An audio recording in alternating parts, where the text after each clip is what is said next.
Honnêtement, même si mon meilleur ami Joya, qu'on voit dans Friends Trip, a très mal vécu le fait qu'on me traite de canard, etc. Parce que canard, chez moi, c'est quelque chose, c'est une insulte quasiment. Je suis l'inverse d'un canard et ils ont réussi à montrer que j'étais un canard. Bon, ils sont très forts. Parce que, comme j'ai pu le dire dans de nombreuses interviews, j'ai pas cherché à séduire Coralie.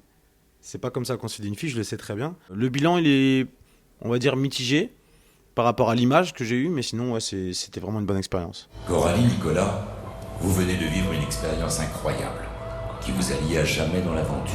Désormais, en entrant dans la maison des secrets, vous protégerez un secret commun.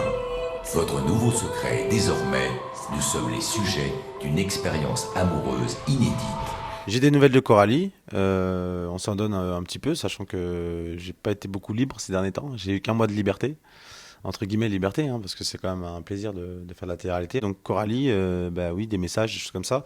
Mais que les choses soient claires, avec Coralie, il n'y a jamais eu de sous-entendu. Aujourd'hui, c'est une amie, comme ça l'a toujours été pour moi. C'est une bonne chose, je pense, que le couple Rémilly ne soit plus un couple.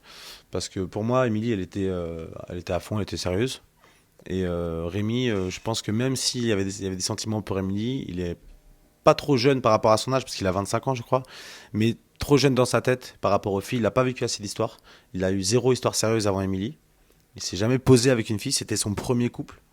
Donc je comprends tout à fait qu'il a envie pas de voir ailleurs, mais d'être libre. Donc là maintenant il est libre pour s'amuser, mais Émilie, elle est prête elle est prête à se poser. Donc c'est normal que ça colle pas. Moi, mon rêve, mon vrai rêve, au fond de moi, ce serait de faire des émissions du genre touche pas à mon poste, tout ça. Mais c'est pas un projet.